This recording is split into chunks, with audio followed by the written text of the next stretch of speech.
So that playfulness and curiosity, it's a natural thing of all the beings. Mm-hmm. Yeah, that is broken during the trauma. Yeah. Sometimes from the developmental trauma, sometimes from the adult.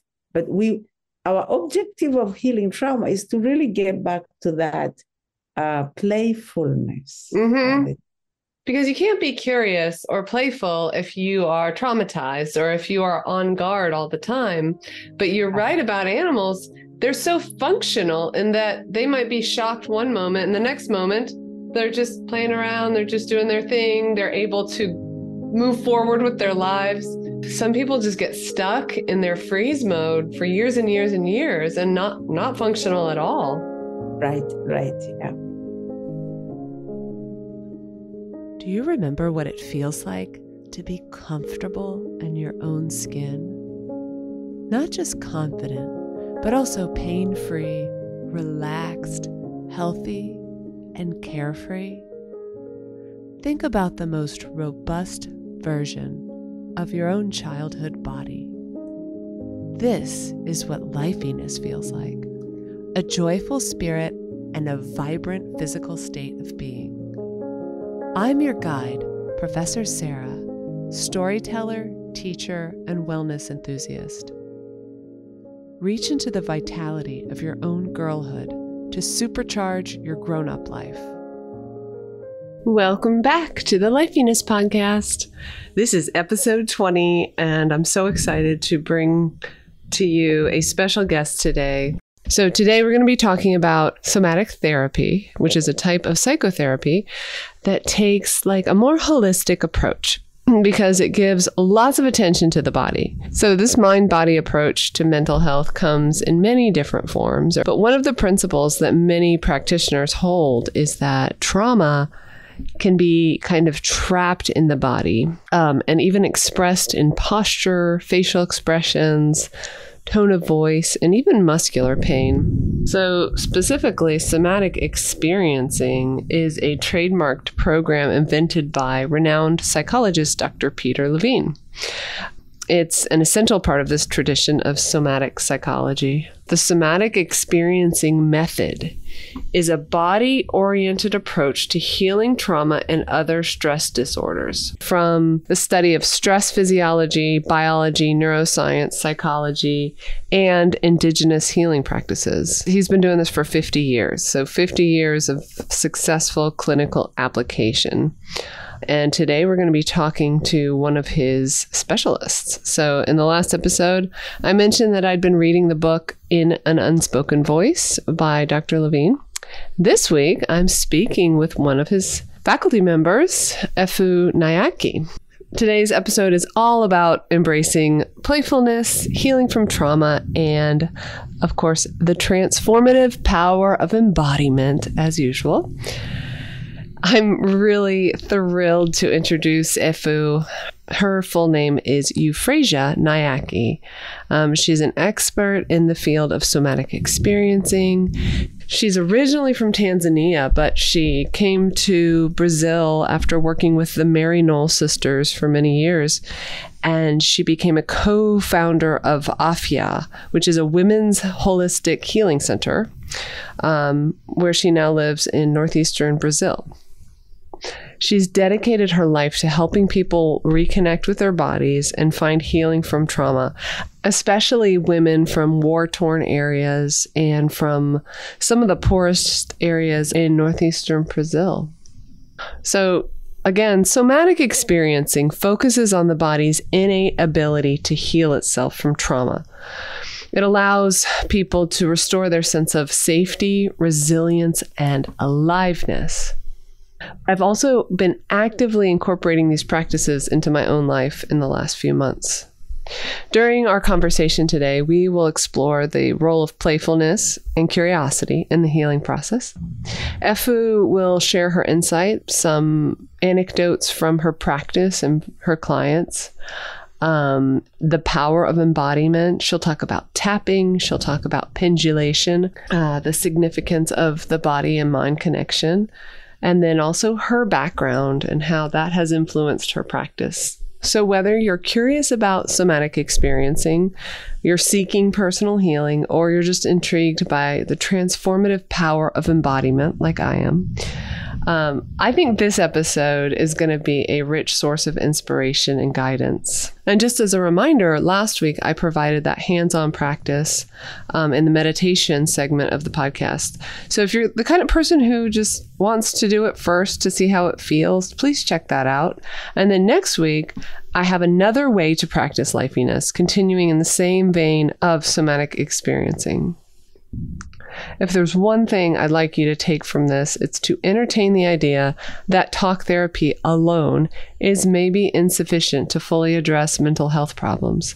That tapping into the body and emotions, whether that's through breathing exercises, tapping, meditating, or gentle exercise, or dancing, but it's necessary. We think that we can think our way out of everything, as humans. But in reality, our animal bodies have to be involved. One of the key goals in healing trauma, as Efu will explain, is to get back to a state of playful curiosity. So definitely listen up for tips on how to overcome everyday stress and everyday trauma that may make you go into a long-term state of freezing or even depression. She has some techniques that will help you become more functional. And just as a quick note, in the beginning of the episode, she refers to modules of SE, and just so you know, that just stands for Somatic Experiencing. So welcome again to Lifeyness, and please welcome Efu Nyaki of the Somatic Experiencing Institute. So thank you for joining me. This is wonderful. Before we get started on our official questions, I just wanted to see if you have anything to say about playfulness in your life as an adult. Yeah, well, I do a lot of, I joke to break out the side, like sometimes when I meet the client the first time, but something like, hey, seems like you're quite serious today. What happened? Mm-hmm. I enter like into a playfulness and, Mm-hmm. oh, well, yeah. Are you scared? I am too. So, and then the person look at me and they're like, oh, I didn't think you will be scared. You know what I mean? Yeah. Yeah. I never face-to-face, how do you call the social engagement moments with people, which Mm-hmm. actually them to be more playful. Yeah. Yeah. That's great. Yeah. That's helpful when you're a therapist, right? Like you have to find that playful thread. Yes, right? Yes. How did you get on the team with Dr. Levine? Have you followed his work for a long time, or did he reach out to you? Well, I became first of all from my work with women who have suffered violence in the communities. I mean, I had to find something that would really help the body because women were really suffering, especially physical health. And therefore, somebody introduced me to a C. And I started to see the first module only, I came back and I attended like 15 women, like one after another, and all of them was really successful. Like something changed and shifted from where they were.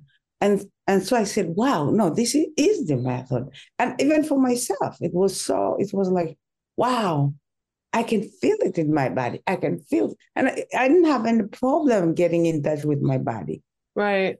And I thought it was something that was kind of, was there already from my historical background. And therefore, I just got in touch with it. And then, and so I used it all the time. And then I think Dr. Levine, and then I said to Levine one time, he came to give advanced level in Brazil, and I did that advanced level. And I went to him and I said, I think I want to teach this method. He said, oh, really, already? I said, yeah, because I think it's really a great method for healing. I told him I'm already healing like lots of people with it. He said, good. So That way, every time he comes or I went to a workshop, I was there, he will say, yeah, how are you doing? He will follow up with me. And then eventually his secretary reached out to me and said, we would like to invite you to, we were reading your stories and all that. We want you to become really part of the team. Will you accept? I said, oh, sure, with all the honor, I will. First of all, I asked, what does that mean, you know? Yeah. What do I have to do? What am I supposed to do? Am I supposed to leave what I'm doing and move to this? But I said, oh, I'm glad to do that. I love to teach. I love to work one-on-one. I like help. What was it about module 1? Because you said right away it affected you and it affected other women. It was just healing by getting in touch through the body. Yeah. Using the body, the embodiment process. Notice your sensations, and I'm just noticing, like, I noticed my sensation, but I never connected it with the healing of the traumas, Right. I connected it with other things, like I will be dancing and it feels good as I'm dancing and all that, but I never connected it with healing itself. So, and the simplicity part of it too. Okay, simply because I work with a population of the women who most of them were illiterate, like they didn't know how to read and write. Right. So sophisticated methods don't work too well with them. Right. Like analyzing them and asking them high questions, they just feel very shy. Right. So playfulness, I'm like, this is great. Yeah, hey, so as you breathe, how do you feel? How does that feel in the body? And they go, well, what do you mean? And I'm like, let's stop right up. What do you feel in your skin? And they say, yeah. And then they will say, oh, it feels like itchy. It feels like something is, it feels like ants are walking over my body. Okay, that's it. Those ants are kind of walking over and they are going out of your body. Yeah. They've been housed in your body. So I used to play with it, especially when you're talking about sensations, and just be able to play with it was great. And then another thing is, I think that called my attention big time was the resources. I mean, it's so simple, huh? Resource. We all know that we are surrounded by beauty and many good things. There's suffering, there's trauma, there's a lot of painful stuff. But when you just look at something and then you give it a look again, and you notice its beauty that you didn't notice before, and you let that object talk to you, and less of you, instead of you going out there and fix it and make it, you just look at it and let it be something that can bring joy to you. It's amazing. And there's so many resources around. And then it shifts something in your body, in your nervous system, as you feel it as a resource. You see those kind of things, yeah. Yeah, I love that. People were able to learn it very easily that way. I love the two things you say, the simplicity and the playfulness that you could help your clients get to without, you don't need to analyze, you don't need, a lot of words, but everybody knows how to feel and move and, what does it feel like on your skin? So that's what I love about his work, because it's like we all feel, and I want to jump to that question about the difference between kind of traditional therapy, talk therapy, and this, because this seems huge. I can't believe that everyone's not doing it when they're in therapy. It's almost like we forget our bodies, and it's so important. So where do you think that disconnect comes in? Why don't you think all therapists do embodied therapy? Well, because historically, though, I mean, even where Freud comes from, or those who came before, we were all taught from the philosophy point of view, was like thinking was the best thing. Right. If you talk about emotions or body or sensations or even body, that was very negative. That was a bad thing, negative thing. And I'm like, I say, emotions are like women. Oh my gosh, women are nuts. It's got like they're emotive like that. Be a man. Don't be like women. Don't cry like women. Right. Yeah. All of that was socialized, and I think across the world, across the cultures, across the religion, that was the thing. So then that's being socialized like that. We all forgot about our bodies. Yeah. And staying on the thinking part, the cortical part of the brain. Now, what happens is the trauma itself, when we are traumatized, the energy that is kept in our nervous system, it doesn't go into the brain, it goes into the physical body. It's the physical body that get trapped. So actually, even getting sick or getting emotional unbalanced is like, if I woke up in the middle of the night and I tried to breathe and I couldn't, immediately I get completely disoriented. So what happened? It wasn't what I thought, it was my body. Or I woke up and there was a little pain. Immediately, I start getting very nervous. What is it? Am I dying? Am I dying? What is it? What is happening to me? It's the body. Everything starts from the body. Everything. And then that's what, like Peter Levine, even in his book of an unspoken, like you ask that question, and an unspoken word. He says it starts from the body and then the mind follows. Yeah. Okay. So the body feels it and the mind starts searching for an answer. Yes. The mind can never find an answer because we have to go to the body. So all these analyzing methods that came before, including Freud's method, it's that, oh, what happened? Why are you feeling that way? When did you start feeling that way? And why did you do that? And why? So the person make up stories because they don't really know. They make up stories. They can think of this, think of that, but they never get in touch with the real pain on the skin, the real problem of breathing, the real problem of, of not feeling quite right in the in the body. Yeah. And they say, oh, it's because I'm the third born girl I was born in this part of the country and my dad said this and my mom did that. And you try to explain it. Right. You try to get, and sometimes somehow I have a client whose therapist actually helped him to conclude that his mother wanted to abort him. Okay. Or your mother, he had these strange feelings, of course, and then the therapist said, for sure, for me, I think your mother wanted to abort you. So he hated his mother. His mother was dead already, but he hated her. He hated her. She wanted to abort me. What? How? Why? To me, I did one session of family constellation, which I combined with somatic experiencing.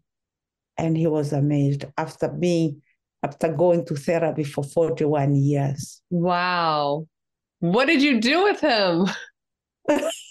Just one session. Wow. One session. The body. Yeah.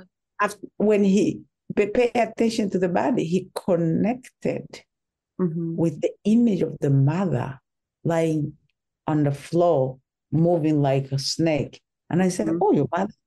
I just saw my mother lying on the floor. And I said, just look at it again. And then all of a sudden he remembered he was conceived when the mother was in the menopause phase. Oh. And the mother was 54 years old. Oh, wow. And then right after he was conceived, the mother got a stroke and she couldn't get up from the floor. So she really moved like that in the house with her big belly. Wow. And it's almost like, okay, I will stay alive until I give life to you. Until this baby's done, and then I will go. And that's what she did. She gave all of her life to that little child.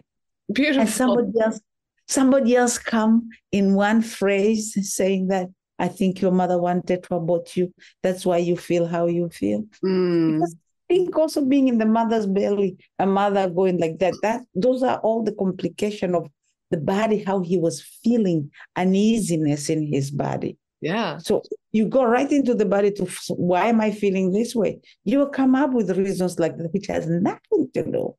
But if you track it in the body, yeah. So that's why we started. And then from there, I did a family constellation to help him see his mother and his place and the father. Wow. There. Wow. Perfect. That's amazing. Yeah. That is amazing. So, okay, so we've talked a lot about Dr. Levine and kind of like coming from this Western tradition of psychotherapy. But what are some of the ways that you incorporate medicine from your part of the world, or perhaps your family? You are originally from Tanzania, right? Tanzania, yeah. Yeah. So is there anything that you're using here that you learned from your homeland? You know, where I was born, we didn't use medication at all for whatever you have as an illness. I was born in the village, far away from the city. So we used a lot of herbal medicines, a lot of like community coming together and just surrounding the person and talking about what's going on. And you know, like there were a lot of rituals also, that helps people to heal. And reconciliation rituals were also conducted with different plants. So those also were very helpful. But what I think I inherited in my body is like my grandfather used to tell us a story, and he used to ask us to listen with our bodies. Oh, wow. Because when he's telling you a story as kids, you know, you get all distracted. He said, I want you to pay attention, look at me. And so that's social engagement, right? And then when you would go, you respond. I want to know if you're present and you're responding to my story. So you have to respond. And I went like this and this. And then as you're doing that, like he said that rhythmically we moved our body like that. Grandpa. So, and then as you do that, you're listening to your body too. So that attention for me, it make me learn how to always be present in the body as I listen to the stories. And the stories always had meanings. Like he'll tell a story from the beginning and then in the middle, then at the end, always the meaning part of it. And he always wanted, even if it was a story about war, he will make sure that he moves. At the end, there was a new meaning and something good out of it. If some were killed in the war, were injured in the war, but there was some resource from the ancestors that healed those who were injured. Oh, yeah. And he will say, yes, our clan had that was healing us. So there's just resource. And then it occurred to me that the resources that Peter was talking about, I already learned about that from my tribe. Yeah, definitely. Yeah, because you were listening. In fact, when you were saying that, I was thinking of the vooing, technique, which really connects you. It's something that I have taught to some of my own clients when I coach, because I love it so much. And it's funny that you've been doing something similar where you're connecting, you're making noise through that vagus nerve, right? Exactly. As you're listening. Yeah. And as you're looking at the eyes. And looking. Yeah. I love that. That's beautiful. Yeah. Wow. So that was inside me already. That's why I think I picked up SC very easily like that. Yeah, you were already doing somatic experiencing by, just kind of, that was your birthright, right? Right. Yeah. Uh, Yeah. So I just finished reading In an Unspoken Voice, which the embodied self, that chapter, I just love that. I learned so much. It's so comprehensive, that book of his. Is there anything else in that book that you would draw attention to for listeners, like that you would say is really important? Because there's a lot of practical information in that book about getting embodied. Yes. I think one thing I always emphasize is how you teaching therapists to understand the power of kindness. Mm-hmm. Right at the beginning of it, talks about the power of kindness. Yeah. The power of goodness. Yeah. Embodying. And so embodying that power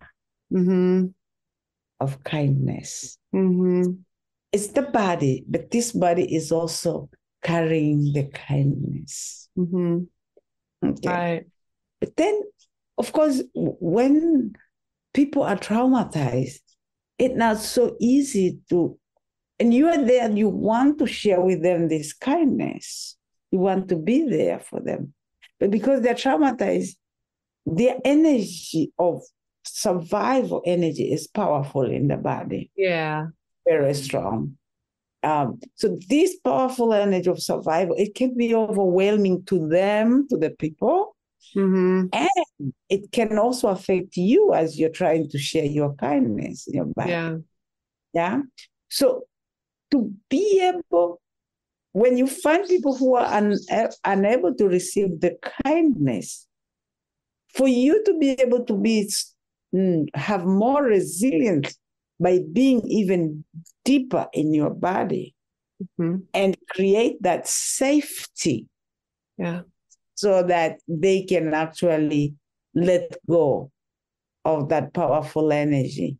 Yeah. So it's two steps. One step, you have an intention, but not intention to fix them, but in intention to just sit there. I call it the Buddha body. Buddha, the Buddha. Body. It has to be a big body. I'm not being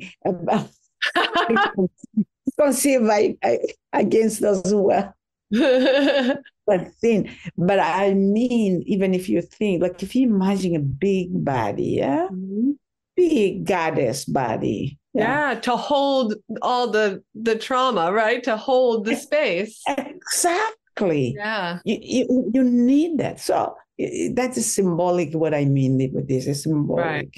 But embody that.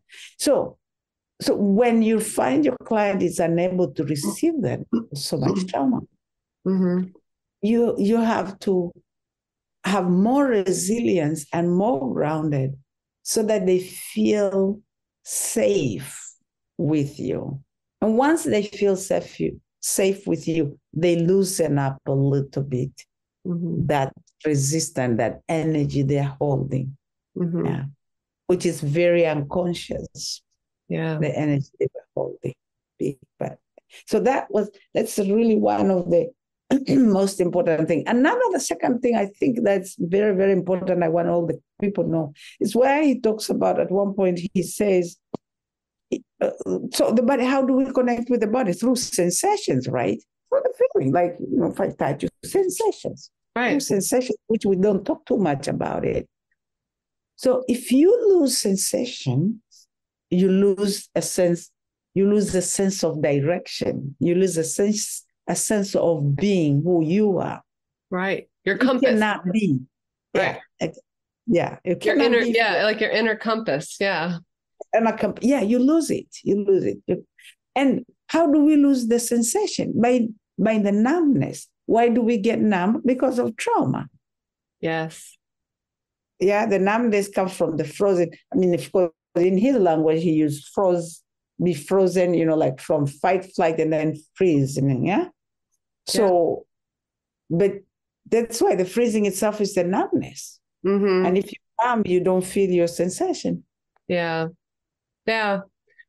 Yeah. It's funny. I was going to ask you about, my podcast it's very upbeat, and it's very positive, but I talk a lot and have guests on the show about anxiety and trauma. And a lot of times people don't want to hear about trauma, but the reality is exactly what you said, is that it's more about this, this kind of frozen, or this numbness in which you don't feel that vibrancy, you don't feel that aliveness because of the trauma. But on the other end of that, I'm sure you see this all the time. And if you have a story, I'd love to hear it, where there's a client who is experiencing now, because you've worked with them, they can experience this joy that they couldn't touch before because of the numbness.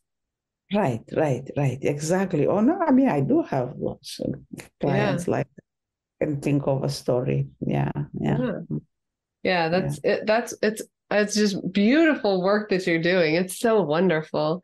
I want to know about you in particular, because I'm sure that you've used all of this to better yourself, but do you have like a daily ritual or tips or advice for kind of staying grounded and staying joyful for yourself that kind of keep you connected to your body?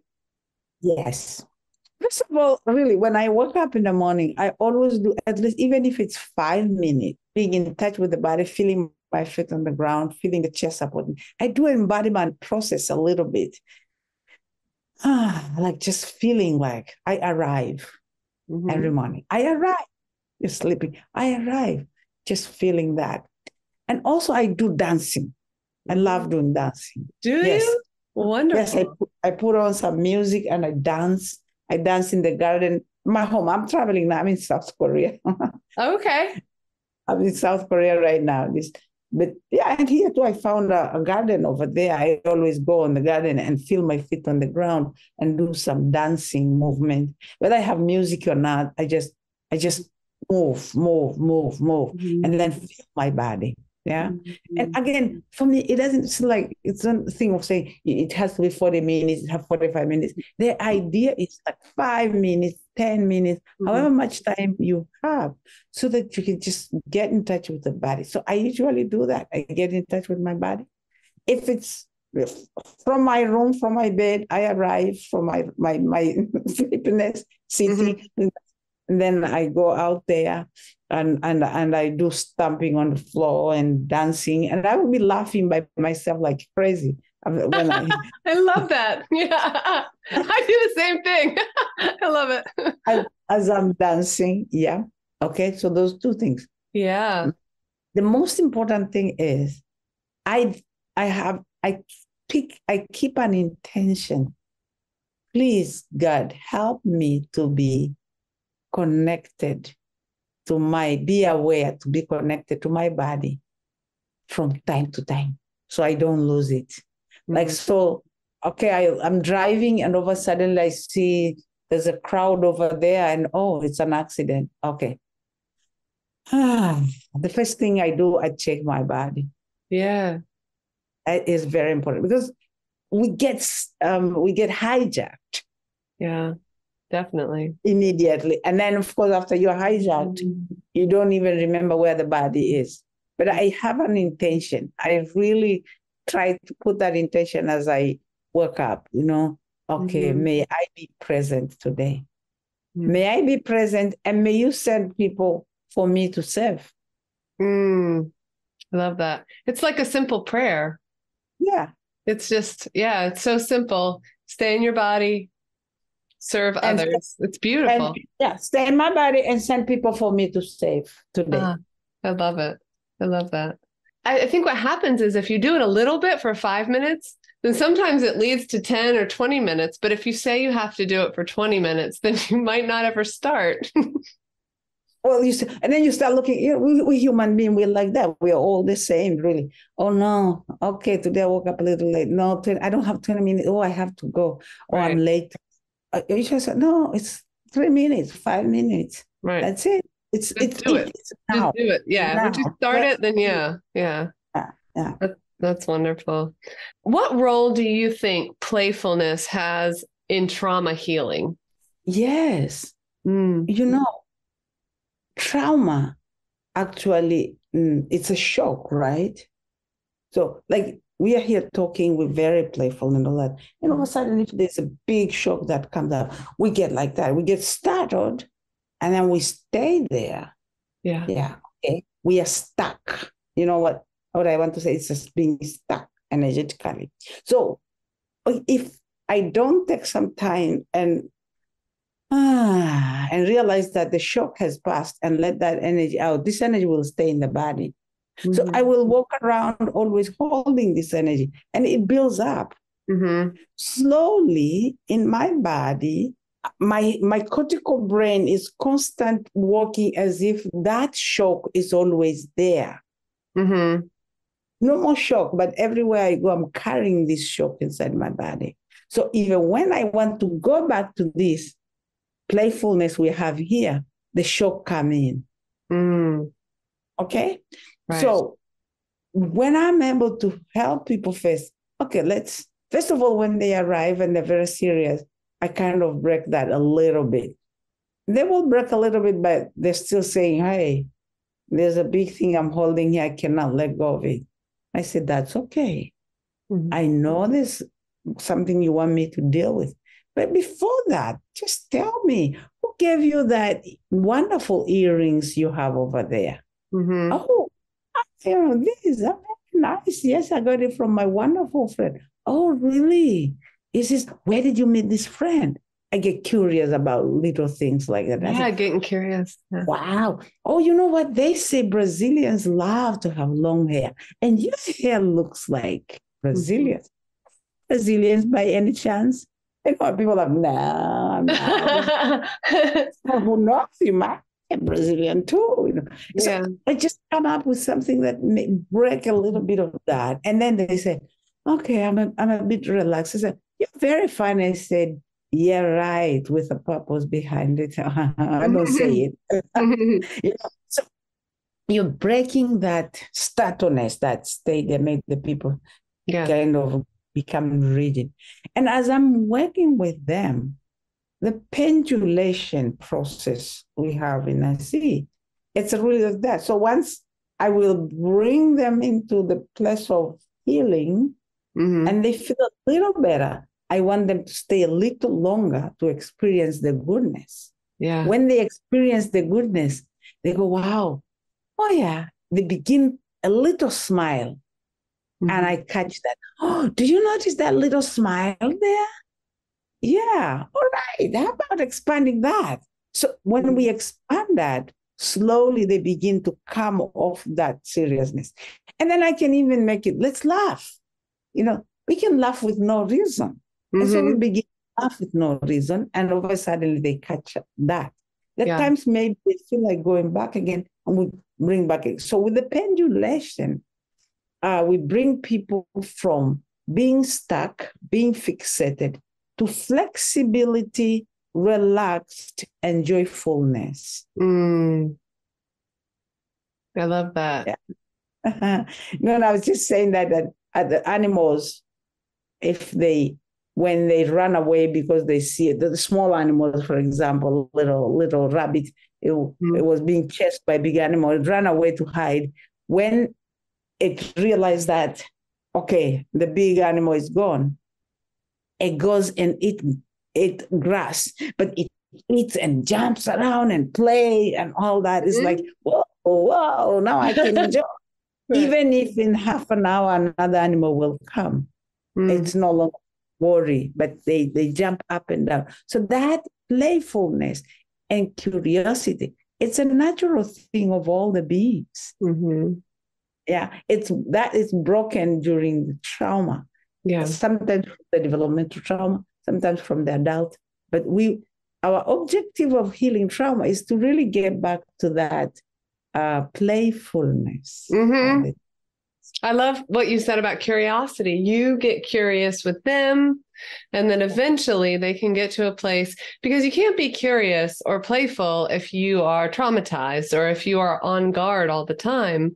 But you're right about animals. They're so functional in that they might be shocked one moment, and the next moment They're just playing around. They're just doing their thing. They're able to move forward with their lives. But, according to Dr. Levine, some people just get stuck in their freeze mode for years and years and years and not functional at all. Right. Yeah. That's just wonderful. So many practical things that you're telling us. Can you share a specific case maybe of someone in your practice who kind of, even if you want to change their name, obviously, just somebody who went from that traumatized freeze mode and you moved them into a more playful, vibrant, somebody that strikes you as really vibrant and joyful now? Yeah. At our center, there's a woman, of course, I change her name. I can just put Maria Jose, this very common name. Okay, she comes from a community where it's quite broken. There's a lot of drugs dealing. There's a lot of guns at night. From 6 o'clock onwards, there's a lot of gunshots, that just they exchange among themselves because of the drug dealing. And that's where she lives, so she can now move out. And so sometimes one night, a gun passed, a bullet passed by the ear of her little girl. And, they were just hiding like that. And it just passed. And she was so scared. So that started. When she comes to she came to our center, like she will be like that. You ask her a question, and she look like that. Her eyes just get really big and she just stare at you. And from there, either she gets very angry and she will attack you, or she cry with fear and run away. So she played between fear and extreme fear and extreme anger. Yeah. After the number of sessions overseas at our center, she just beginning to become so playful. She sings so well and then dances too. She's a good dancer. She's Brazilian dance samba and very nicely. And, before it was like she's shy. I cannot speak in front of people because I don't know how to say things right and all that. But now she says everything, even if she said, even if I make a mistake, it's my way. Okay, in my way of saying it, I will say this and this. And then she laughed. With no problems. Oh, that's beautiful. Yeah. So it was just after after six sessions, I think. Even the first session already, she just took have a deep breath. She said, wow. So there's a healing into this. Yes, there is a healing into this. This is not a life sentence. Even if I'm still living there, please help me to get out of there. I said, I don't have money to do that. But I have this knowledge to help you know how to live there. I think that's a great lesson, that it's not a life sentence, that just because you've been traumatized, even if it's been years and years and years, that it's not a life sentence. Yeah, that's so beautiful. You can't bring her out of a dangerous spot, but you can help her deal with the feelings, because that's really all we are, right? We're living inside this brain and this body, and it's just about our responses to what's going on around us. So that's wonderful. And now she became also therapist. She's she learned how to do massage. A massage and Reiki, and she uses this method too. I teach them I give them trainings, but not official training, of course, but in their level, just play sensations. When she's doing massage with people, she say, okay, now, as you say, it's painful. What else is happening there? Can you stay with that for 1 minute? She does use SC sometimes to help. That's great. I think everybody should know this stuff. This is wonderful. Where do you feel it in your body? What do you feel? Yeah, it's wonderful. So that's a great segue to my last couple of questions. And basically, you've given us lots of tips and techniques for staying embodied, but is there anything else? Because I like your dancing and your getting grounded and walking in the garden. Anything else for someone like this woman who maybe has gone through this, but doesn't have the same kind of help that she got from you. Where do you start when you're trying to figure out how to get past that freeze mode? Yeah. Some, sometimes they come very, like you said, very depressed, freeze mode. So the first thing I do is tapping. Mm-hmm. I invite them. I just say, let's do, okay, welcome, and how are you? And they just look down like that. And I try to, oh, I like your blouse. They go, mm-hmm. So I try all these things I tell you, but it doesn't work. Mm-hmm. They're just so down deep. Depressed. So I said, okay, I know you came to me because you really want to change something in your life, right? They go, and they're not looking, they're looking down. So I said, why don't you stand up? If you would, please, we begin with this. No talking. I'm not going to ask you any more questions. Let's just stop. Let's stop. So I do it. I said, look at me and slow. Mm-hmm. At me like, what's that? They start. Yeah. But start tapping a little bit. And then you can feel the breath. Just tapping. So we say little movements. It's a way of coming out of the freezing. Yeah. The tapping is a way of coming out. So tap your body.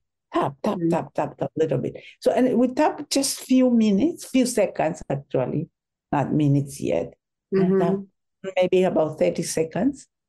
And then I said, so, and how it feels now after we tap? Well, I kind of felt like I have a breath. There was a breath that came out. Oh, great. That is one of a breath. Wow. So I get excited about that. Yeah. Breath. Yeah. And so then they said, oh, yeah. It's like, oh my gosh, just a little thing you get so excited about. I said, of course. It's a little thing, but it is big because the breath that was not coming through, it is coming through now. Mm-hmm. So notice that breath again. And they notice it, and then all of a sudden they look at me for the first time. You know what I mean? Mm-hmm. Then we continue tapping again. We tap the whole body. Mm-hmm. And then can see them doing a little movement. I say, now, is there any movement that your body is doing? Want to do? Mm-hmm. Like, let your body express itself. And then sometimes they just do like a little movement, and I follow them. And then I last about 5 minutes, and then we sit again and we say, and so tell me what's going on in your body right now after this. So, well, I feel a little warm. Yeah. We begin to talk. So, and after that, the most important thing, I don't go to the story yet. Yeah. The most important thing is the orientation. It's so important. Yeah. After grounding, tapping, and then feel a little grounding on the chair, just invite them and say, just slowly, very gently, just let your neck turn around. And then you can feel them slowly. It really has to be very slow. Turn around in this level. Turn around. And as they're turning around, they see a little plant, a little whatever on the wall. And then they have a deep breath. But that deep breath comes not necessarily for what they saw. It's because they release all the tension of the nerves that it's in your neck. And it's connected to this a nerve, vagal nerve that it goes all the way to the stomach, which is connected with the freezing, that polyvagal theory, this. Yeah. Exactly. So because it goes through here and the next, and it's all stuck. So when they do that little movement, there's a deep breath that comes up. They feel them. You are alive. I said, wow, that breath, I'm following that. I'm alive. And I said, just say, look around and say, we are alive here. I am alive and real. Yeah. Okay. So, and then they begin, after that breath, they connect with any little thing on the wall that I could ask them to exploit. That's it. That's really enough to make people come a deep frozen place. Yeah. Do you ever do shaking? So I don't know if you've heard of the Koya movement. It's a dance. It's kind of a free dance movement. And they you shake an arm, and then you shake another one, and then you just kind of feel, well, you shake. And then you feel the difference between the energy of this hand and this hand. And you realize, okay, things are moving here. And then you kind of shake an arm and shake a leg. It feels so good, just to kind of get that body moving. Yes. Well, I have not done that, the shaking, but I do more. If it comes from them, sometimes it comes from them. I feel like shaking my hand, like somebody told me, I feel like shaking my hand. I said, sure, let's do whatever that it comes from their own body, I accept it. Yeah. But that's interesting too, like shaking. Yeah. Yeah. You just shake it all out. It feels, so it's kind of like Koya does a lot of yoga, but first you get to shake stuff and you kind of get to calm the nervous system just by getting the energy out before you do the slow stretching movements. Right. Yeah, it's beautiful. Okay, well, so in terms of connecting to this kind of therapy, I know a lot of people don't know about, they know talking therapy. This has become widely accepted finally to actually have a therapist. But how could listeners connect to somatic experiencing or something similar to it, or find a local practitioner in their area? Well, yeah, if they get in touch with, because somatic experiencing is really spread out in many countries, in many places right now. But in the US, for example, if they get in touch with the Somatic Experiencing Institute, you have the address there too. That helps them also too. Because when Somatic Experiencing Institute, they get somebody from any country, they actually send message. Like I just got a message about the woman from Costa Rica who has suffered tremendous violence, sexual abuse and all that.